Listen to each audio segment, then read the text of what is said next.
나는 아무것도 아닙니다. 우리 한 번 더 고백해 보실까요? 나는 아무것도 아닙니다. 네, 우리 함께 요한복음 1장 6절에서 8절 말씀 교독하도록 하겠습니다. 제가 6절, 7절, 8절 함께 읽도록 하겠습니다. 하나님께로부터 보내심을 받은 사람이 있으니 그의 이름은 요한이라. 그가 증언하러 왔으니 곧 빛에 대하여 증언하고 모든 사람이 자기로 말미암아 믿게 하려 함이라. 그는 이 빛이 아니요 이 빛에 대하여 증언하러 온 자라. 네. 네, 여기 요한복음에 나오는 요한은요 100% 다 세례 요한을 이야기합니다. 요한복음의 기록자인 사도 요한은요 이 자신의 이름을 요한복음에서 밝히고 있지 않습니다. 대신에 자기 이름 대신에 어떤 제자, 다른 제자, 한 제자 또는 그가 사랑하시던 제자라는 이름으로 자기 이름을 소개하고 있고요. 요한복음에서 나오는 요한이라는 이름은 처음 1장부터 끝장까지 다 100% 세례 요한을 의미합니다. 우리가 오늘 이 세례 요한을 좀 같이 살펴보고 싶습니다. 제가 이 상황을 재설정해 드릴 테니까 저랑 같이 한번 본문에 들어가 보도록 하겠습니다. 구약에는요 메시아에 대한 예언이 굉장히 많이 있습니다. 여러 곳에서 메시아를 보내겠다, 내가 가운데 메시아를 보낼 거다라는 그런 예언들이 굉장히 많이 쏟아져 나와요. 하나님이 반드시 메시아, 구원자를 너희에게 보내겠다고 말씀하셨어요. 그러니까 그 메시아, 그리스도가 같은 의미인데 그 메시아가 우리 가운데 온다라는 그 이야기를 들었을 때 구약 시대를 살았던 이스라엘 백성들은요 메시아에 대한 사상이 우리보다 정말 그 기대감이 굉장히 컸습니다. 실제로 얼마나 컸는지 예전에 만났던 유대인에게 한번 물어봤어요. 여러분 그 유대인에게 물어봤는데 그 유대인이 그렇게 이야기하더라고요. 구약 시대 때는요 여인들이 자기가 아들을 낳으면 이 아이가 혹시 그리스도일지 모른다라는 그런 기대감을 가지고 이렇게 자녀를 양육했다고 합니다. 그래서 어렸을 때부터 이제 말씀을 암송시키고 가르치고 훈련시키는 그런 일들을 했어요. 그래서 혹시 내 아이가 그리스도일지 모른다, 혹시 내 아이가 메시아일지 모른다 라는 그 정도로 메시아에 대한 갈망과 그 사상이 굉장히 컸습니다. 그 갈망은요 지금 우리가 생각하는 갈망 이상이에요. 생각해 보십시오. 혹시 예언 가운데 이 한국 땅에 특별히 이곳 사당 방배동 지역에서 메시아가 나올 거다 라는 그런 예언이 만약에 쏟아져 나온다면, 만약에 자녀를 아들을 낳았다면 어떻게 키우시겠습니까? 우리 한국 사람들은 교육열이 굉장히 대단합니다. 해외에 나가서도 학원을 안 보내면 안 될 정도로 굉장히 한국 사람들은 교육열이 대단합니다. 근데 여기다가 메시아까지 보내겠다, 이 한국을 통해 메시아까지 보내겠다 하면 난리나 이겁니다. 아이를 낳았는데 아들이면 어떻게 해서든지 이제 어쩌면 아마 학원 중에 첫 번째 학원이 아마 말씀 암송학교 그런 학원들이 생길 수도 있을 것 같습니다. 그런데 이제 아이들이 태어나면, 특히 유대인들은 그래서 아이가 태어났는데 아들이 태어나면 어려서부터 말씀으로 계속해서 자녀를 양육하기 위해서 온 가정이 다 애썼습니다. 그런 긍정적인 측면도 있었지만 부정적인 측면도 굉장히 많았어요. 이제 사람들의 그 기대와 그러한 갈망들을 이용해서 거짓 메시아들이 나타나기 시작합니다. 여러분 문헌에 의하면요 예수 그리스도가 활동하셨던 그 당시, 이 땅을 사시면서 공생의 기간을 사셨던 그 당시에도요 문헌에 의하면 거짓 메시아들이요 약 20명에서 25명 정도 있었다라고 이야기를 합니다. 그러니까 구약시대 때부터 그 사람들의 기대와 그 갈망을 이용해서 뭔가 좀 얻어보려고 하는 그런 거짓 메시아들도 굉장히 많았어요. 여러분 그 사람들이 속습니다. 에이 저거 아니야, 그렇게 말하면서도 속아요. 왜냐하면 그 기대가 너무나도 컸기 때문에 그래요. 여러분 그 갈망이요, 그 상상이, 그 기대함이 여러분 너무나도 컸기 때문에 알면서도 다녀요. 여러분 어디에 메시아가 나타났다 그러면 에이 설마 아니야 라고 이야기하면서도 여러분 거기에 자꾸만 마음이 가요. 여러분 정말 그 마음이 저거 그리스도 아니야, 저거 메시아 아니야 라고 그렇게 이야기하면서도 그 마음 가는 거는 어쩔 수가 없어요. 그 그만큼 그 이스라엘 백성들이 메시아에 대한 기대와 그 갈망은요 상상을 초월했습니다. 그런데요 거짓 메시아는 쉽게 알 수 있어요. 여러분 거짓 메시아는요 이 사람이 거짓 메시아인지 아닌지 쉽게 드러납니다. 여러분 어떻게 하는지 아시겠습니까? 그렇게 돈을 밝혀요. 여러분 거짓 메시아는요 그렇게 탐욕스럽습니다. 그렇게 성적으로 문란하고 그렇게 더러워요. 그 사람이 하는 말이나 행동이나 그 생각하는 모든 것들이 그렇게 더러울 수 없어요. 여러분 그러니까 이 사람이 거짓 메시아라는 것이 아주 쉽게 들통나요. 여러분 그러니까 사람들이요 실망이 더 큽니다. 기대가 컸기 때문에 실망하는 것은요 더 커요. 그럼에도 불구하고 야 메시아가 또 나타났대 그러면 또 혹해요. 그러면서 또 마음이 가게 됩니다. 여러분 그렇게 시간이 지나고 있을 때 이스라엘에 또 하나의 소문이 들리기 시작해요. 야 메시아가 나타났다. 야 메시아가 나타났어. 에이 그럴 리 없어. 안 속아. 야 이제는 안 속아. 그럴 리 없어. 여러분 사람들이 안 속기로 결정해요. 여러분 그런데 이번에는 좀 소문과 다르게 여러분 이제는 좀 뭔가 다른 것 같아요. 여러분 이번에는 전과 좀 다른 것 같습니다. 이 사람은요 시간이 지나면 금방 들통났거든요. 시간이 지나면 이 사람이 거짓인지 아닌지 금방 드러났어요. 근데 시간이 지났음에도 불구하고 이제 거짓 메시아로 드러나야 됨에도 불구하고 점점 그 소문이 커지기 시작해요. 쉽지가 않습니다. 여러분 사람들이요 점점 더 열광해요. 점점 더 따라가요. 알고 봤더니 이 사람은요 돈을 요구하지 않아요. 돈을 받지도 않습니다. 탐욕스럽지도 않고 성적으로 물러나지도 않아요. 여러분 자세히 이 사람이 전하는 메시지를 들으니까 오직 한 가지입니다. 그것은 무엇입니까? 회개하고 자기의 죄를 돌이켜서 세례를 받으라는 것이에요. 그러니까 시간이 지날수록 이 사람은 다른 지금까지의 메시아와는 다르다라는 것이 드러나기 시작합니다. 사람들이 알기 시작해요.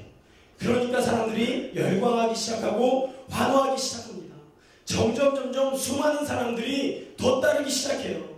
이제는 이 사람 주변에 수많은 셀 수 없는 사람들이 모여들기 시작합니다. 이 사람이 어디를 가든지 사람들이 따라가요. 아니요 결국에는요 제자까지 생겨납니다. 수많은 제자가 자기 모든 직업을 다 팽개치고 24시간 이 사람을 따라다니면서 열광하기 시작합니다. 여러분 처음에는 이렇게 시작해요. 혹시 이 사람이 메시아일지도 모른다. 아니 혹시 이 사람이 우리가 기다려왔던 그 메시아일지 모른다 라는 그런 생각을 가지고 시작을 했습니다. 여러분 근데 그 생각이요 변하기 시작해요. 그 기대가 변하기 시작합니다. 이 사람 메시아야 라는 그런 확신으로 변하기 시작합니다. 처음에는 혹시 이 사람 메시아 아닐까? 라는 그런 기대감으로 이 사람을 따라갔다면 이제는 이 사람을 따라다니면서 그 기대가 그 갈망이 점점 확신으로 변하기 시작해요. 이 사람 메시아다. 우리가 기다리던 그 메시아 맞다 라고 사람들이 믿기 시작해요. 아니요 그리고 믿고 싶었습니다. 이제는 믿고 싶었어요. 더 이상 메시아를 기다리는 것이 지쳤습니다. 거짓 메시아들에게 그렇게 당했어요. 여러분 거짓 메시아들에게 그렇게 많이 환호하고 열광했다가 실망했습니다. 그래서 이제는 이 사람이 메시아다. 정말 이 사람 메시아다라고 믿고 따르기 시작합니다. 그 사람이 누구냐면 오늘 우리가 읽은 본문에 나오는 세례 요한이에요. 여러분 세례 요한이 살았을 때 수많은 사람들이 따라다녔습니다. 수많은 제자들이 있었어요.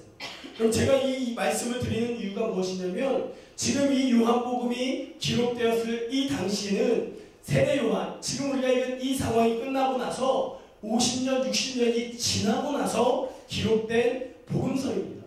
여러분 이 세례 요한이 나중에 죽지요. 그리고 50년, 60년 뒤에 이 요한복음이 기록되는데 요한복음이 기록된 당시에 에베소에 여전히 세례 요한이 메시아다라고 믿고 따르는 사람들이 있었다는 문헌이 있어요. 여러분 세례 요한이 이미 죽어 없어졌습니다. 이미 없어요. 5, 60년 전에 이미 죽었습니다. 그럼에도 불구하고 수많은 사람들이 에베소에서 여전히 세례 요한이 메시아다라고 믿고 따르는 사람들이 있었다니까 여러분 이 당시 세례 요한이 살았을 당시는 굉장했죠. 여러분 세례 요한이 살았을 당시에는 더 많은 사람들이 세례 요한에게 열광하고 그를 따라가고 그를 수종하고 그렇게 열광하고 환호하기 시작합니다. 여러분 사람들이 기대에 부풀었어요. 드디어 기다리던 메시아가 나타났다. 정말 드디어 그렇게 기대하고 갈망하던 그 메시아가 지금 우리 가운데 나타났다라고 사람들이 기대합니다. 여러분 그런데 19절을 한 번 더 보시겠습니까? 19절에 이렇게 기록되어 있습니다. 우리 한번 같이 읽어보도록 하겠습니다. 유대인들이 예루살렘에서 제사장들과 레위인들을 요한에게 보내어 내가 누구냐 물을 때 요한의 증언이 이러하니라. 아멘. 여러분 19절에 유대인들이 예루살렘에서 제사장들과 레위인들을 요한에게 보낸다라고 이야기합니다. 이제 그 소문의 도가 지나쳤어요. 여러분 혹시 모른다가 아니라 세례 요한이 메시아다라는 소문이 이제 온 유대 땅에 퍼지기 시작합니다. 그래서 이제 예루살렘에서 드디어 나서기 시작해요. 산헤드린 공의회에서 예루살렘의 최고 의결기관인 산헤드린 공의회에서 사람을 보냈는데요. 여러분 하인을 보낸 게 아닙니다. 오늘 본문 말씀에 의하면 제사장들을 보내요. 레위인들을 보냅니다. 그래서 드디어 이제 확인합니다. 확인하기 위해 보내요. 여기 한글 성경에는 내가 누구냐라는 반말투로 되어 있습니다. 아니요, 그런 말투가 아니에요. 여러분 이 원문에 가면 당신은 누구입니까? 라는 정중한 물음이에요. 여러분 사실은 예루살렘에서 제사장들과 레위인들이 세례 요한에게 보내진 것은 정말 알고 싶어서가 아니라 확인하고 싶은 것입니다. 세례 요한이 메시아인지 알고 싶어서가 아니라 메시아임을 확인하기 위해서 제사장들과 레위인들을 보낸 거죠. 여러분 사실 이 뒤에 보면 제사장들과 레위인들도요 세례 요한이 메시아이기를 바랬어요. 이 정도의 사람이라면 메시아는 된다. 정말 이 정도로 깨끗하고 정말 돈 밝히지 않고 탐욕스럽지 않고 성적으로 물러나지도 않고 정말 메시지가 괜찮다면 이 정도면 메시아는 된다라는 그냥 확인하고 싶었던 거예요. 여러분 한번 생각해 보십시오. 지금 세례 요한이 말씀을 전하고 있습니다. 갈릴리 바닷가에서 말씀을 전하고 요단강에서 세례를 베풀고 있습니다. 그 주변에 수많은 사람들이 있습니다. 수많은 제자들이 있을 뿐만 아니라 수많은 군중들이 세례 요한을 둘러싸고 있어요. 지켜보고 있어요. 열광하고 있어요. 그런데 갑자기 한쪽에서 한 무리의 사람들이 소리 지르면서 그 군중들을 해치고 들어오는 것이에요. 한 무리의 사람들이 막 이렇게 소리 지르면서 그 무리들을 해치고 들어오는데 모든 사람들이 봤더니 한눈에 알겠어요. 모든 사람들이 딱 보니까 제사장들이에요. 레위인들이에요. 그들이 세례 요한에게 오는 것이에요. 사람들이 웅성웅성했겠죠. 제사장들이 왜 왔나? 저 사람들이 도대체 왜 왔나? 드디어 제사장들과 레위인들이 세례 요한 앞에서 물어봅니다. 그것도 아주 심각하게 물어봐요. 정말 진지하게 물어봅니다. 세례 요한, 당신은 누구입니까? 라고 묻는 것이에요. 여러분 수많은 사람들이 그 질문을 듣습니다. 웅성웅성거리던 수많은 사람들의 그 웅성거림이 순식간에 숨 죽이면서 세례 요한의 입술을 주시하겠죠. 수많은 사람들이 세례 요한의 그 대답을 듣기를 원하는 것이에요. 세례 요한, 당신은 도대체 누구입니까? 여러분 사람들이 그 질문 가운데 세례 요한의 대답을 듣기를 원해요. 이때 사람들의 그 기대를 여러분 느끼실 수 있으시겠습니까? 그 갈망하고 환호하고 기대와 그 갈망으로 따랐는데 이제는 확신과 믿음으로 그 자리에 있어요. 근데 예루살렘에서 레위인들과 제사장들이 와서 세례 요한, 당신 누구입니까? 라고 물었을 때 여러분 사람들의 그 기대감이 여러분 느껴지시겠습니까? 여러분 어쩌면 주변에 있던 모든 제자들, 정말 따르는 모든 사람들이 세례 요한의 입에서 이 말이 나오기를 바라는 것입니다. 네, 맞습니다. 제가 여러분들이 기다리는 그 메시아가 맞습니다. 라는 그 대답을 어쩌면 사람들이 기대하고 있었을지도 모르겠습니다. 왜냐하면 지금까지 수많은 거짓 메시아들에게 그렇게 많이 당했어요. 여러분 이제는 지쳐 있습니다. 근데 이 사람은 달라요. 여러분 이 사람은 정말 구약의 예언된 메시아 같아요. 여러분 혹시 말라기 4장 5절 말씀 혹시 기억나시나요? 우리 한번 말라기 4장 5절 말씀 같이 한번 읽어보도록 하겠습니다. 시작! 보라, 여호와의 크고 두려운 날이 이르기 전에 내가 선지자 엘리야를 너에게 보내리니. 아멘. 이 말씀에 의하면 마지막 때에 엘리야를 메시아를 보낼 텐데 엘리야처럼 보내겠다고 예언되어 있습니다. 근데 정말 세례 요한을 봤더니 엘리야 같아요. 행동하는 거나 말하는 거나 옷 입는 거나 여러분 그 경건한 게 정말 엘리야 같아 보여요. 선지자 같아요. 여러분 신명기 18장 말씀에도 메시아 예언이 나와 있습니다. 우리 한번 읽어보도록 하겠습니다. 내 하나님 여호와께서 너희 가운데 내 형제 중에서 너를 위하여 나와 같은 선지자 하나를 일으키시리니 너희는 그의 말을 들을지니라. 아멘. 신명기 18장 말씀에 말씀하신 내가 너희 중에 한 선지자를 일으키리라. 너는 그의 말을 들을지어다. 여러분 이게 메시아에 대한 예언의 말씀입니다. 여러분 정말 신명기에 예언된 바로 그 선지자가 세례 요한 같아요. 여러분 세례 요한을 보니까 엘리야 같기도 하고 그 신명기에 예언된 그 선지자 같은 느낌이 들어요. 여러분 드디어 그날이 되었습니다. 제사장들과 레위인들이 질문했어요. 모든 사람들이 숨을 죽이면서 세례 요한의 입에 집중하고 있습니다. 귀를 기울여요. 이렇게 말해주면 좋겠어요. 예, 맞습니다. 제가 그 메시아입니다. 여러분 그 말하면 좋겠어요.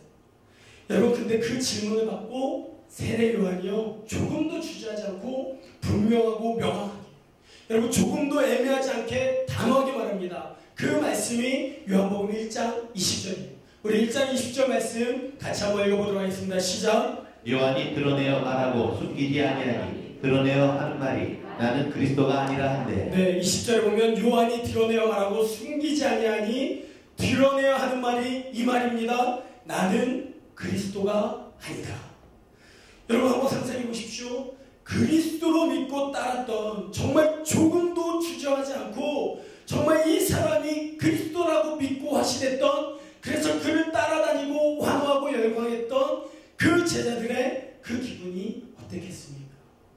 여러분 세례 요한의 입에서 예 맞습니다. 내가 여러분들이 기다려온 그 메시아가 맞습니다 라는 그 대답을 바랬던 그 수많은 사람들의 기대와 그 갈망 속에서 세례 요한이요 조금도 주저하지 않고요 단호하고 분명하게 말합니다. 나는 그리스도가 아닙니다. 여러분 그때 사람들의 기분이 어땠겠습니까? 여러분 사람들의 기분이요 여러분 내가 그리스도다라는 말을 기대했던 사람들의 기분이 정말 별로 좋지 않았을 것 같아요. 여러분 모든 사람들이 이랬죠. 여러분 지금까지 이렇게 말한 사람이 없어요. 당신 누구십니까? 예, 내가 메시아입니다 라고 수많은 거짓 메시아들이 지금까지 그렇게 말해왔는데 근데 이 사람은 좀 달라요. 이 사람은 달랐습니다. 정말 메시아라고 믿었어요. 정말 이 사람은 우리가 그렇게 기대하던 그 선지자, 그 메시아 같았어요. 근데 이 사람의 입에서 전혀 예상치 못한 대답이 나온 것이죠. 나는 메시아가 아닙니다. 여러분 근데 그 다음 21절이 더 재밌습니다. 한번 21절 같이 또 한번 읽어보실까요? 또 묻되 그러면 누구냐? 내가 엘리야냐? 이르되 나는 아니라. 또 묻되 내가 그 선지자냐? 대답하되 아니라. 여러분 21절 또 묻되 그러면 누구냐? 여러분 이 말은 뉘앙스를 잘 살펴보셔야 됩니다. 여러분 지금 제사장들과 레위인들이요 확인하러 온 거예요. 여러분 그래서 확인하고 이스라엘에 공표하기 위해서 메시아가 나타났다. 이 사람이 메시아다라고 공표하기 위해서 온 것입니다. 또 묻되 그러면 누구냐? 내가 엘리야냐? 이르되 나는 아니라. 또 묻되 내가 그 선지자냐? 대답하되 아니라. 여러분 이 말이 무슨 말이냐면요 당신 그 엘리야 아닙니까? 라고 묻는 것이에요. 당신이 신명기에서 말한 그 선지자 아닙니까? 한마디로 말하면 이것이죠. 아니 당신 정말 아닙니까? 세례 요한 당신 정말 그리스도 아닙니까? 당신 정말 메시아 아닙니까? 라고 다시 한번 확인하려고 묻는 질문이에요. 당신 그렇게 겸손하게 대답할 필요 없어요. 당신 그렇게 자기 자신을 감추거나 낮출 필요 없습니다. 당신 정말 엘리야 그 엘리야 아닙니까? 구약에 예언된 그 선지자가 당신 아닙니까? 라고 지금 제사장들과 레위인들이 다시 묻는 것입니다. 여러분 믿고 싶지 않은 것이죠. 아니 세례 요한이 정말 메시아였으면 좋겠어요.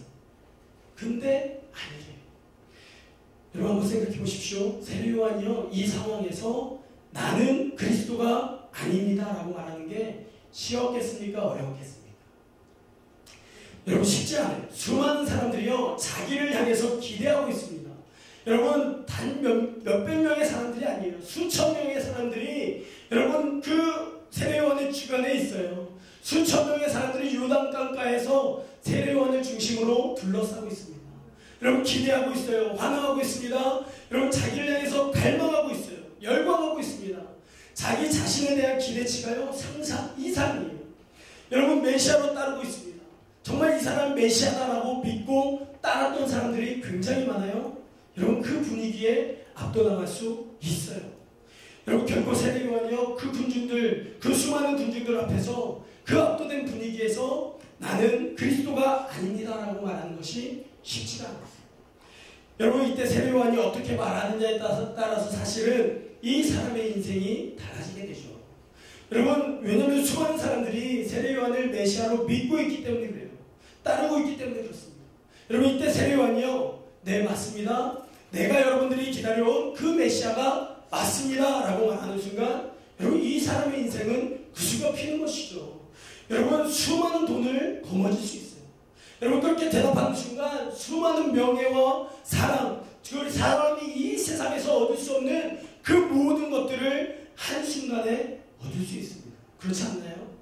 여러분 아니 자기가 만약에 내가 그렇게 대답하는 게 부담스러워요? 그러면 애매하게 말하면 돼요. 당신은 도대체 누구이십니까? 라고 물어봤을 때 여러분 그러면 애매하게 흘리면 돼요.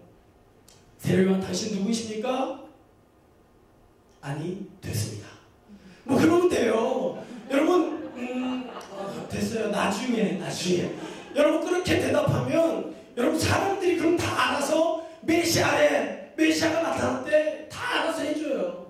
여러분 내가 좀 메시아입니다 라고 말하는 게 좀 부담스러우면 그냥 애매하게 흘리면 돼요.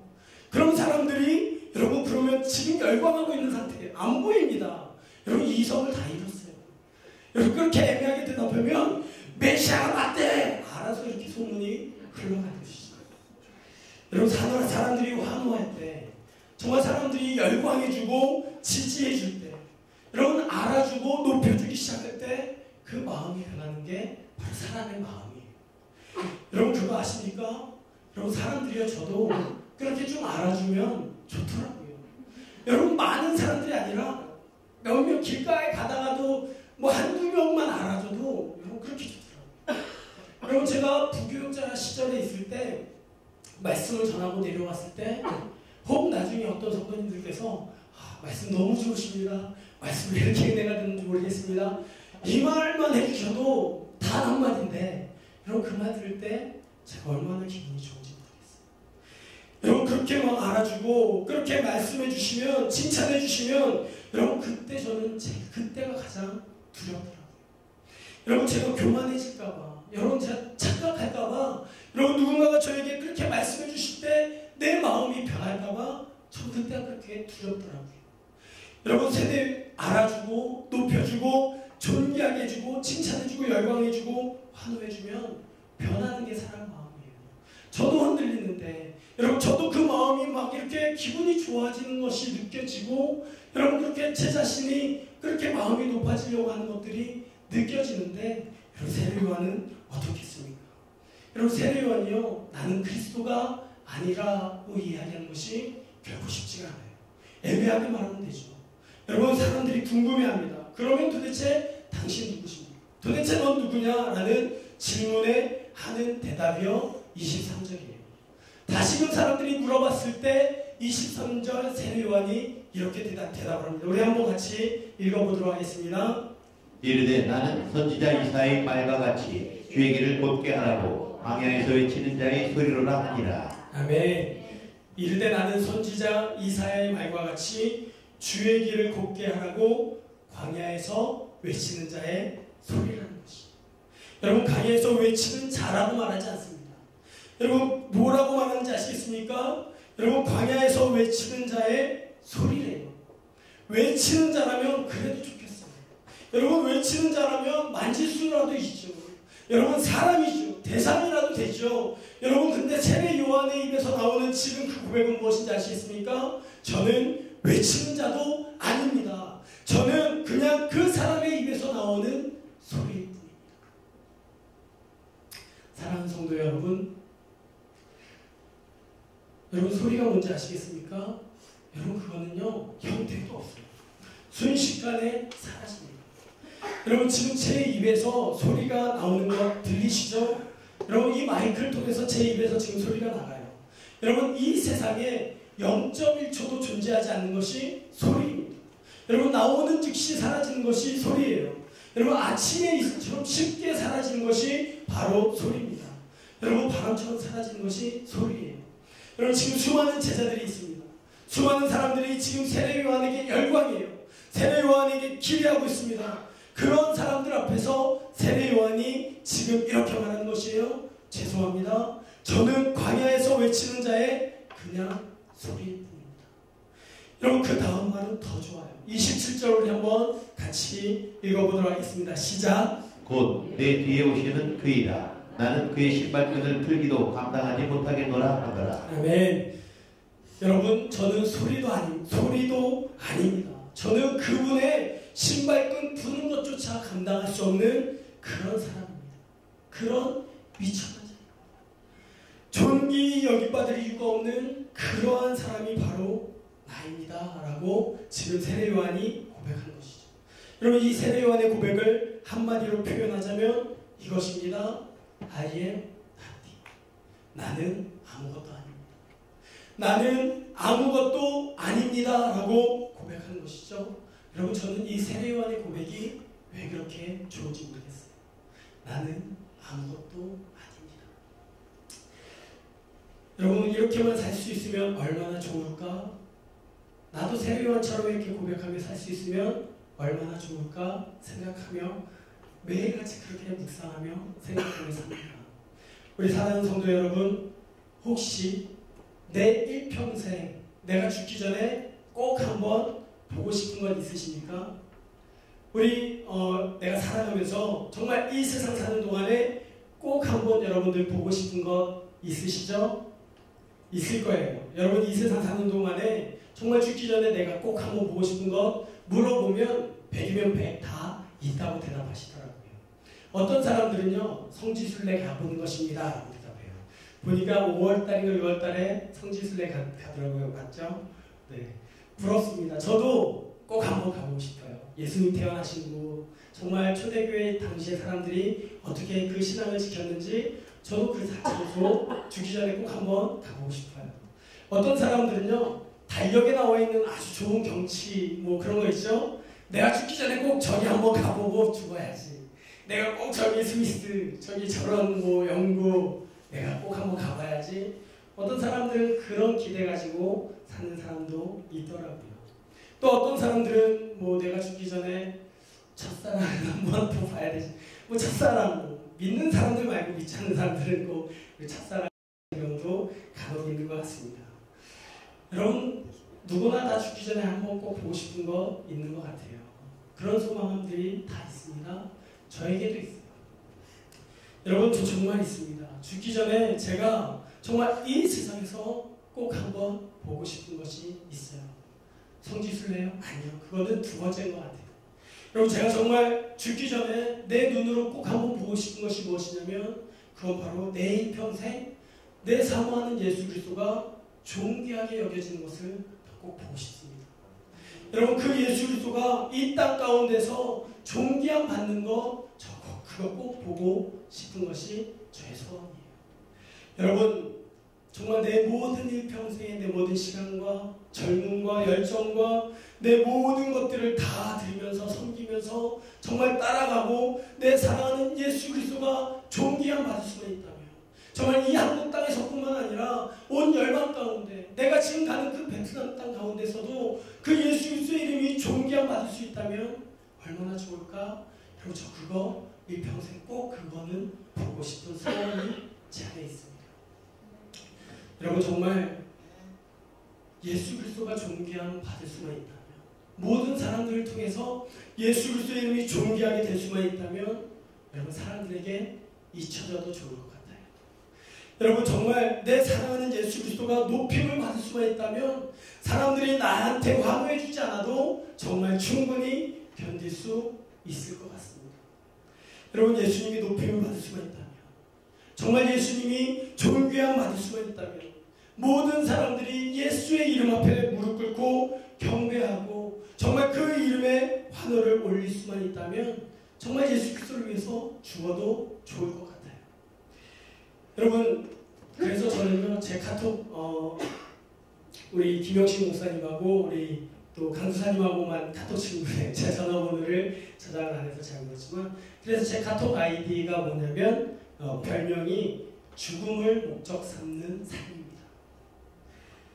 여러분 정말 예수님 때문에 죽으시만 있다면 정말 그 죽음을 목적 삼아 살고 싶다라는 그 고백 꺾고 싶지 않아서 제가 카톡 아이디를 그렇게 해놨어요. 여러분 제 욕심 때문에 제 어떤 안위 때문에 내가 좀 더 편하게 살기 위해서 여러분 그래서 좀 뭔가 인간적인 계산과 그런 어떤 인간적인 방법을 써서 오는 그런 당하는 고난 그런 거 말고 정말 예수 그리스도 때문에 당하는 고난 여러분 그게 정말 내 안에 내 생각을 있다면 여러분 그것이 정말 좋겠다 싶습니다. 오늘 혹시 이 금요 기도 가운데 여러분 그런 소원 가지고 있는 분 계신지 모르겠어요. 여러분 사도 바울은요 빌립보서 1장 20절에서 이렇게 말하던데요. 우리 1장 20절 같이 한번 고백하는 심정으로 같이 한번 읽어보도록 하겠습니다. 시작. 나의 간절한 기대와 소망을 따라 아무 일에든지 부끄러워하지 아니하고 지금도 전과 같이 온전히 담대하여 살든지 죽든지 내 몸에서 그리스도가 존귀하게 되게 하려 하나니. 아멘. 아멘. 여러분 나의 삶을 통해서 예수 그리스도가 존귀함 받을 수 있다면 여러분 나의 모든 인생을 통해서 예수 그리스도 한 분만 높임을 받을 수 있다면 받을 수만 있다면 여러분 정말 좋을 것 같습니다. 여러분 이 고백 참 좋더라고요. 사도 바울의 이 고백. 여러분 오늘 혹시 이 고백 저와 같이 하시고 싶으신 분 여기 다 계시다고 저는 믿습니다. 여러분 예수님 내 모든 삶을 통해서 높이 받으시옵소서. 예수님의 이름만이 존귀함 받으시옵소서. 내 모든 삶을 통해서. 여러분 예수님이요 예루살렘 성에 입성하실 때 여러분 나귀를 타고 들어가셨잖아요. 여러분 저는 그 나귀가 되고 싶은 마음이 조금 더 없습니다. 무슨 말이냐면요 여러분 기억하시나요? 예수님께서 예루살렘에 입성하실 때 나귀를 타고 입성하셨어요. 여러분 사람들이 어떻게 했는지 아시겠습니까? 환호했어요. 여러분 소리를 지릅니다. 자기들의 겉옷을 벗어서 예수님 가시는 그 길에 옷을 깔았어요. 종려나무를 들고 여러분 환호하면서 열광하고 경배했습니다. 여러분 근데 정작 그 옷을 밟고 지나간 존재가 누군지 아시겠습니까? 나귀예요. 나귀는 생각할지도 모르겠죠. 사람들이 나를 좋아하나 보다. 사람들이 나에게 환호하나 보다. 내가 그렇게 대단한 존재인가 보다. 야, 내가 이렇게 존귀한 존재인가 보다 라고 생각했는지 모르겠어요. 여러분 자기 등에 다신 예수 그리스도에게 환호한 것인데 바보같이 자기에게 환호한 것은 아닌가 착각하는 그 나귀처럼 살고 싶지 않습니다. 여러분 모르겠어요. 그런 바보 같은 삶 여러분 정말 그렇게 살고 싶지 않아요. 정말 예수 그리스도의 이름 때문에 내가 존귀함 받는 그런 삶을 조금도 살고 싶지 않은 것이에요. 여러분 차라리 그러면 죽는 게 아니에요. 여러분 예수 그리스도보다 나의 이름이 존귀하게 되고 나의 이름이 더 유명해지고 나의 이름이 더 높아지면 여러분 차라리 그러면 죽는 게 더 좋겠다 싶습니다. 여러분 내가 살아가면서 내가 사역하면서 내가 하나님의 종이 되어 하나님의 일을 하겠다 그렇게 서원하고 헌신하고 그 길을 가면서 예수 그리스도의 영광을 빼앗는 짓은 절대로 하고 싶지가 않더라고요. 여러분 그게 저의 평생의 기도 제목입니다. 여러분 예수 그리스도가 나의 삶을 통해 존귀하게 될 수만 있다면 정말 예수 그리스도가 우리 이 사랑하는 주님의 영광교회를 통해서 존귀하게 될 수만 있다면 여러분 내 생명도 아낌없이 드릴 수 있을 것 같아요. 여러분들의 생명도 예수 그리스도를 위해서 정말 그분의 이름이 존귀함 받으시기 위해서 여러분 우리가 그분 앞에 아낌없이 드릴 수 있으면 얼마나 주님 기뻐하실까 저는 그것을 이 저녁에 함께 고백하고 나누고 싶었습니다. 여러분 저는 세례요한도 좋아하지만 사도 바울도 그렇게 좋아해요. 사도 바울도 사도행전 20장 24절에서 이렇게 고백을 하죠. 우리 한번 또 같이 고백해 보도록 하겠습니다. 시작. 내가 달려갈 길과 주 예수께 받은 사명 곧 하나님의 은혜의 복음을 증언하는 일을 마치려 하면 나의 생명조차 조금도 귀한 것으로 여기지 아니하노라. 아멘. 여러분 저는 세례요한의 고백도 좋은데 사도 바울의 이 고백도 제가 너무 좋아합니다. 여러분 세례요한처럼 그렇게 고백하며 나는 아무것도 아닙니다 라고 그렇게 고백하며 살고 싶고, 또 내가 정말 이 사역을 함에 있어서 정말 힘들고 지칠지라도 정말 내가 뒤를 돌아보고 싶을지라도 그러고 싶지 않을 수 있도록 붙잡고 달려가는 말씀이 바로 이 사도행전 20장 24절의 말씀이에요. 고1 때부터 선교사로 헌신하면서 24년 동안 하나님께서 준비시키신 것 같습니다. 호주에서도 언어를 훈련하게 하셨고, 또 과테말라에서 또 이렇게 사역하면서 또 그 선교지에서 저와 제 아들을 또 이렇게 선교사의 삶으로 살아갈 수 있도록 준비시켰던 그 하나님, 내가 많은 시간들을 지나오면서 정말 나 자신을 조금씩 버리는 훈련들을 했던 것 같아요. 돌아보면 정말 나 자신을 내려놓는 그런 시간들이 얼마나 많았는지 모르겠습니다. 이제는 정말 주님을 위해서라면 정말 누군가가 나에게 예수님과 너의 생명 중 어느 거를 너 선택하겠냐라고 이야기한다면 조금도 주저하지 않고 이제는 예수 그리스도다라고 고백할 수 있겠다 싶은 것 같아요. 여러분 그게 이제 준비가 되니까 이제는 하나님께서 나를 온전히 보내시지 않나라는 생각을 해봅니다. 여러분 내 사모하는 주님께서 정말 내 생명보다 더 귀하다라는 것을 내가 정말 고백하며 살아가는 것이 얼마나 복되고 얼마나 행복한지 모르겠습니다. 여러분 근데 세례요한과 사도 바울이 이렇게 고백할 수 있었던 이유가 무엇인지 아시겠습니까? 내가 살아가면서 나는 아무것도 아닙니다. 나는 그리스도가 아닙니다. 나는 그때 뒤에 오시는 그분의 신발끈 풀기조차도 감당할 수 없는 그런 미천한 존재입니다. 내가 달려가는 그 길을 마치는 내 복음을 증언하는 그 일을 마치기까지 나의 생명을 조금도 귀한 것으로 여기지 않겠습니다 라고 고백하는 그 사도 바울의 고백이 그렇게 가능할 수 있었던 그 이유가 무엇인지 아시겠습니까? 아무리 생각해보고 아무리 묵상해봐도 그건 바로 한 가지뿐인 것 같습니다. 그건 바로 하나님의 은혜인 것 같아요. 여러분 그 하나님의 은혜가 세례요한으로 하여금 사도 바울로 하여금 그런 고백과 삶을 살아가게 하지 않았나 생각해봐요. 여러분 사도 바울이 고린도전서 15장 10절에서 그렇게 고백을 하죠. 고린도전서 15장 10절에 그 하나님의 은혜를 고백하는데 우리 또 한번 읽어보도록 하겠습니다. 시작. 그러나 내가 나 된 것은 하나님의 은혜로 된 것이니 내게 주신 그의 은혜가 헛되지 아니하여 내가 모든 사도보다 더 많이 수고하였으나 내가 한 것이 아니요 오직 나와 함께 하신 하나님의 은혜로다. 아멘. 이게 바로 사도 바울의 고백이에요. 세례요한은 고백하지 않았습니다. 세례요한의 기록은 따로 나와 있지 않지만 그러나 세례요한도 광야에서 그가 그 삶을 살아갔을 때 그 광야에서 그 외롭고 그 힘들고 어려운 삶을 통해서 하나님과의 1:1로 만남이 있었고 그 하나님과의 깊은 사랑과 그 은혜 가운데 있었을 때 세례요한이 자기의 삶의 목적을 깨닫고 나를 이 땅 가운데 보내신 그 하나님의 사랑, 정말 나를 메시아의 길을 가도록 준비케 한 그 하나님의 은혜를 세례요한이 그것을 깨닫기 시작했을 때 세례요한이 그렇게 고백했어요. 죄인인 나 자신을 향해서 먼저 찾아와 주셔서 그 다메섹 도상에서 나를 만나주시고 어두운 가운데 있었던 나를 그 사랑의 그의 사랑의 아들의 나라로 옮겨주신 그 하나님의 크신 사랑과 그 은혜를 깨닫고 경험했던 그 은혜가 있었기에 사도 바울도 늘 그 하나님의 은혜 때문에 내가 나의 생명을 조금도 귀한 것으로 여기지 않는다라고 고백할 수 있었던 그 고백을 할 수 있지 않았나 라는 생각을 해봅니다. 저에게도 세례요한과 같은 정말 사도 바울과 같은 그 고백의 삶이 있었으면 좋겠습니다. 그래서 저는요 늘 하나님의 은혜가 나에게 필요합니다라고 고백하며 살아요. 아침 저녁으로 깰 때마다 잘 때마다 하나님의 은혜를 묵상하며 깨어 묵상하며 잠들고 그러려고 노력해요.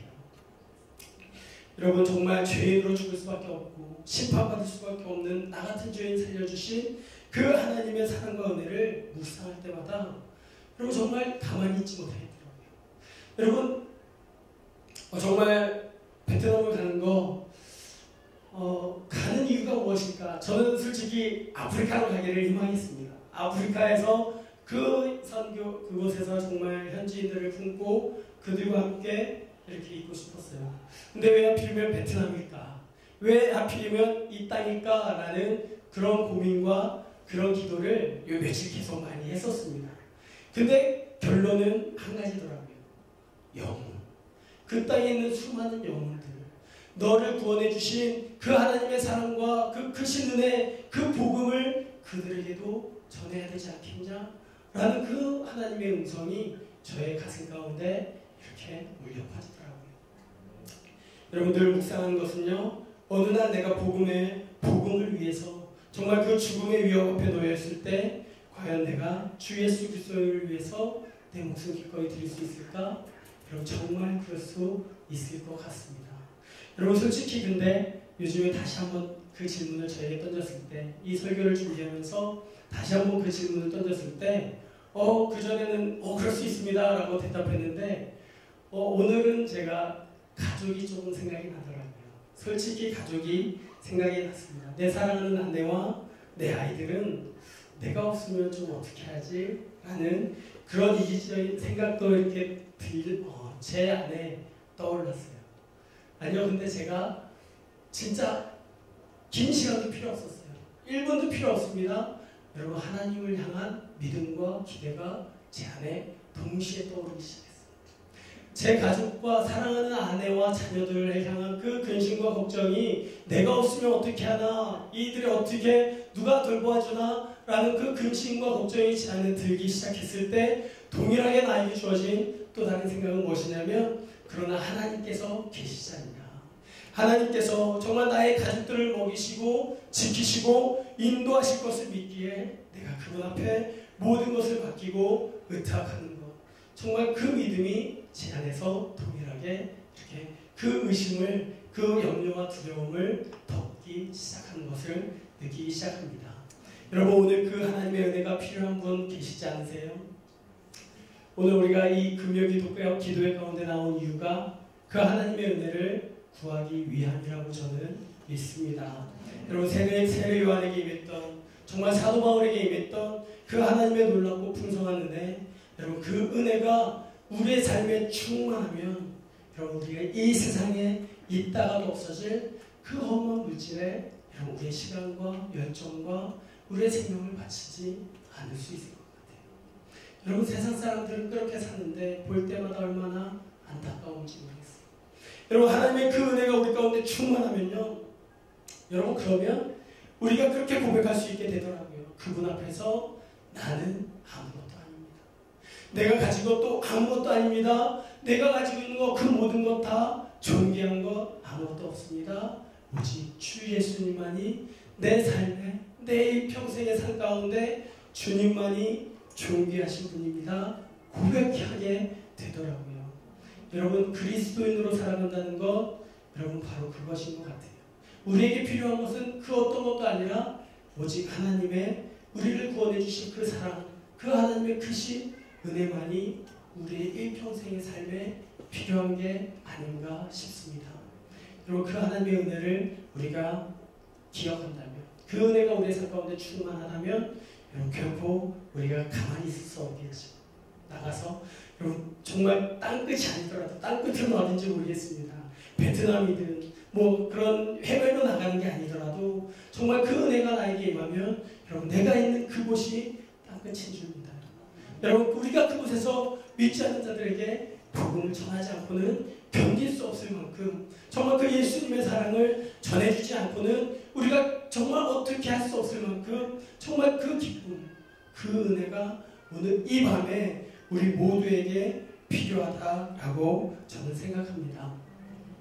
베트남 솔직히 가는데, 결정하는데 조금도 주저하지 않았습니다. 왜냐하면 저는 베트남도 굉장히 저에게 있어서는 좋은 곳이라는 생각을 해봤어요. 왜냐하면 무슬림보다는 좀 더 괜찮겠다라는 생각을 합니다.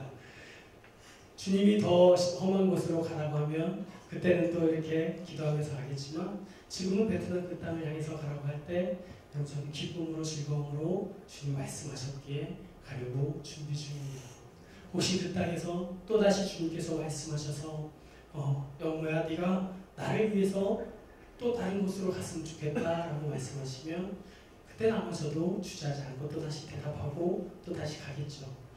근데 더 감사한 것은 저의 가족들도 동일하게 저와 같은 마음을 품고 결정해 준 것이 물론 아이들은 어리니까 부모를 따라가겠지만 그러나 이 아이들이 장성하면 저는 그렇게 기도합니다. 이 아이들도 함께 정말 그 선교사로서의 삶을 정말 복음에 매여서 복음의 증인으로서 부활의 증인으로서의 삶을 살았으면 좋겠다. 그리고 저는 그래서 베트남 땅에서 저희 아이들도 그렇게 준비되어지는 삶을 살아갈 수 있도록 그렇게 그 모든 환경을 좀 이렇게 준비시켜주고 이렇게 돕고 싶은 그런 마음들이 있습니다.